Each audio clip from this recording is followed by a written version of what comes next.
Alright guys, I'm Rob Shoecraft with 3 Storm Fitness, and today I'm going to be reviewing my EliteFTS SS Yoke bar, or the SSB, the safety squat bar. I did a review a while back on this thing. In fact, I did a review recently that was, it said, I think it was like SS Yoke bar 1 year later or something. It was really short, and I kept referencing this review. Well, I didn't realize that I think the review somehow got cut off in the upload process. And it was only like 13 seconds long. So if you know any of my videos, that's about 2,000 times shorter than it should have been. So this one will be like the good, 2,000 times 13 second length that you've been hoping for. So I did that review a long time ago, as I implied, well over a year ago. So I'm kind of glad I got it right. So I'm glad I got screwed up. There's a lot more things I want to talk about on this thing. First of all, this thing is one of my favorite barbells. Megan, who's filming right now, thank you very much for filming, Megan. Megan has been under this thing several times. You like it, Megan? I mean, like, for what it is. Yeah. You like it? Yeah. It's a lot of people, I train a lot of people who have shoulder problems. It's super common, and the folks at EliteFTS know that. So many other companies have made a very similar bar. From doing my research, EliteFTS seems to be the favorite. It's also one of the most expensive, but you get what you pay for, that whole thing. I think I paid like $440 for it. $444 for it, and something like that. This is about 1.5 years, 2 years ago. I know they go on sale quite a bit. They might be on sale right now. It's around Black Friday-ish time, so check it out. You might be able to get it a lot cheaper than that. But anyways, it hurts to spend that much money on a barbell, but I have gotten my use out of it, and then some times 50. I got people who can do, otherwise would be able to squat heavy, but you couldn't if they had a straight bar doing shoulder variations. You know, if you don't want to screw with, like, I was talking to a guy the other day about he rigs up a bath towel to the barbell and stuff because his shoulders. I mean, that's fine, that's cool, but this is a lot easier. It's very comfortable. Let's just go and talk about. Megan, you mind coming in just a little bit closer? We'll get some close-up shots of the. I don't know. Okay. This is 65 pounds.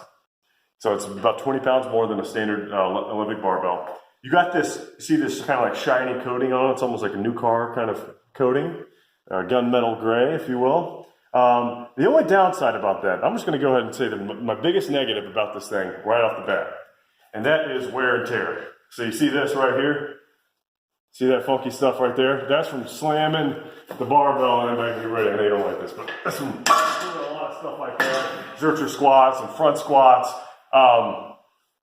Again, if you're watching my videos, I don't care. I kind of like the damage on there. It looks cool. I don't want any corrosion to happen, so what I'll probably do sometime soon is take some steel wool and sand that down and maybe put like some lacquer on. If I do that, I'll make a video just kind of how I did it. But you also have it, so you have it anywhere where it's just touching the J hooks on the power rack, and of course on the collars themselves. See that coating? If you can kind of get up and see that. Now, I've talked about it before. I'm sure if I had some like really nice plates, maybe it wouldn't scratch it up as much, but it's just gonna happen. I don't love that coating on here. I'm sure Dave Tate and company had a good reason to put it on there. It looks really slick when it comes out of the box, but it just gets beat up like crazy. So, we got the bad stuff out of the way. Again, not that big of a deal, but the bar still works. But if I had to pick on it, that'd be where I go. Another thing, actually, this is sort of just only slightly bad. When you're going real heavy, when you have a bunch of weight on the bar. So, underneath here, if you come over here, Megan, you see this is kind of like a heavy duty, like what you'd have like underneath carpet. And it's this is the padding, and it's thick. Don't just look at this part. It's another like inch underneath that. So it's extremely thick. And you see the way the bar is on here. Well, it's also like that. I'm not going to tear this apart right now, but it's also like that on the handle. So if it has that seam right there. So what will happen sometimes, and I sort of addressed this, is the seam, which is on the back end here, will get kind of pushed out. The padding will get kind of pushed out. And I've never really had it screw my collarbone too much. Have you ever felt that though? No? I don't think it's not that big of a deal, but sometimes it kind of pops out. I can't quite do it. But I think I'm going to talk about that in the other video. It's just a matter of basically what I've done is I opened this up, got down into it, and kind of tightened it back up. I tried to get some duct tape on it. maybe they could do that. Maybe they could add, maybe they could just tighten the seam with some sort of adhesive of some kind so that doesn't happen. That'd be maybe one recommendation. But it doesn't bother me that much. Front squats sometimes with just resting directly on the collarbones, but that's a good thing. It's a good segue. So many variations. Obviously, the number one that most people probably do is back squats. And I'm not going to go through all these. I actually just made an Instagram post. Hey guys, I have an Instagram account. Thanks again, Megan. Megan helped me set that up. So I'm chilling out. You can do back squats with it.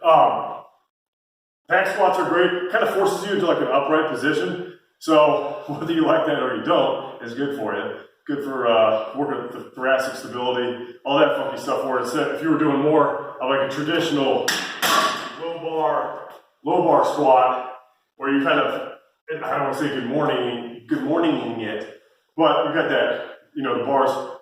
If you know what a low bar squat looks like, you can't really do low bar squats with this, or you will fall on your face. Again, I don't care. That's fine. I don't use it for low bar squats, so that's fine. Handles are, front squats. So when you do front squats on it, and I'm going to do this, if you come over to the side there, this is great having a camera person. It's absolutely fantastic. So if you're doing front squats, you're getting it on figure out which way I'm going. You kind of have it chilling on your collarbones here. Normally I take the handles off. I'll show you how that works in a second. But if you're doing front squats, when you put it back, watch this. Now hang on. If I have tons of weight on it, that happens. Now, just be aware of it. In fact, I think if on EliteFTS, they show you videos like how to front squat with this so you don't kill yourself.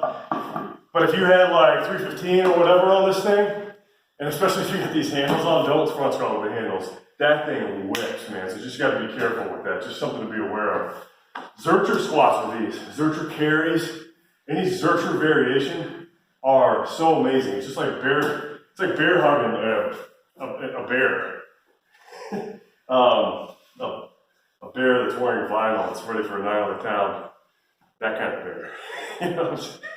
I just thought, yeah, it's kind of fun. Yeah. Pleather.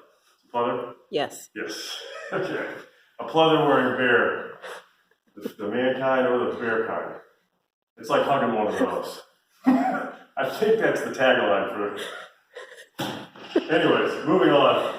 Zercher squats though, any Zercher variation, carry variation are great. Yoke carries, one thing I'll say, doing yoke carries, and that's like if you look at here, I got 30 feet here, so I got a runway. Might be doing some yoke carries. And if you turn around, first of all, make sure no one's around you because you'll kill them. But you gotta make sure you get the right collars for the job. I use these Iron Lab collars most of the time, they're pretty solid. This is not a standard collar, okay? So these little, whatever the heck you call these little Captain's of Crust looking collars. I can't think of anything. Whatever those are called. Standard collars, they don't work on that. This, it doesn't work so well, but I still use it most of the time if I'm just doing straight up, straight down kind of stuff. But if you're doing any kind of turning, I use these big guys. I say DP on them. Whatever that means. You slide this on, clamp it, boom, screw that up. Whatever. Basically what I'm saying is you gotta have some heavy duty collars if you're gonna do turns. First time I got this thing, I started walking up a hill and I turned around, I was like all beat, going back down the hill, and like, I think I had like 2 or 3 45s on there and they just went slid off, and I was just thinking, man, if my kids were walking with me or something, or my dogs, they'd be dead. It would be cool. So don't kill your kids, don't kill your dogs. Get yourself some nice collars if you're going to be doing anything where you're turning. Handles. Let's talk about handles. How are we doing on time, man? 9. That's pretty good. I still have 47 minutes to talk. I'm just kidding. I know you gotta go. But you gotta unscrew these things. Here they're kind of squeaky. Just every now and then put some graphite or some WD-40 or whatever in them. These handles, get up close here. And again, these handles are so super. Megan, have you ever felt one of these? Have you ever just held it? Like Not the handle. Hold it. This is heavier than you think, right? It is. It's like the first time when you like pick up a gun, if you've never held a gun before, you're like, holy crap, this thing weighs like 40 pounds. It's heavy. It's very heavy duty stuff. So I'm always impressed with things that look like they're junk, but you hold it and it's like surprises you. So you just screw these in, screw them out, unscrew them, also known as, and they're pretty easy to change on the fly. No big deal. I just keep mine up here. I got a couple like these bike hooks screwed into some 2x4s, and it's been pulling on over the past couple of years, but it holds up pretty well. Anything else that Meg, you think of anything I might have forgotten? I like you got the low, the camber here. It really, like I said, it just changes the way all of your squats are. Not just squats, you can do press variations with this. There's some deadlift variations, row variations. There's all sorts of stuff on EliteFTS's website. Different stuff you can do with these things. But like, if you have okay, let's put it this way. One more thing I'll say. I had my buddy Cass out here last night. He was just playing with all the equipment in here. He tried to say, yeah, he's got junk shoulders, and he was squatting, and he said that he's used a couple different SSBs. I won't mention the other ones, but he said this one's by far his favorite. So it's got Cass's, I know everybody knows Cass. It's got Cass's thumbs up. So somebody who's used other squat bars can say that it's great. So if you need another endorsement there. But just go on forums, man. Everybody loves this thing. What I'm going to say, I'll close with this, is if you are thinking about getting one of these, and it's in your budget, in other words, you're thinking seriously about getting one of these, just get it, because you will love it. That's it. That's all I got. Guys, 3 Storm Fitness is my channel. Rob Shoegrave is my name. Give this video a thumbs up. If you can find a way to give it like 14 thumbs up, do that. And subscribe to the videos if you like product reviews and other stuff. All right? Have a great day.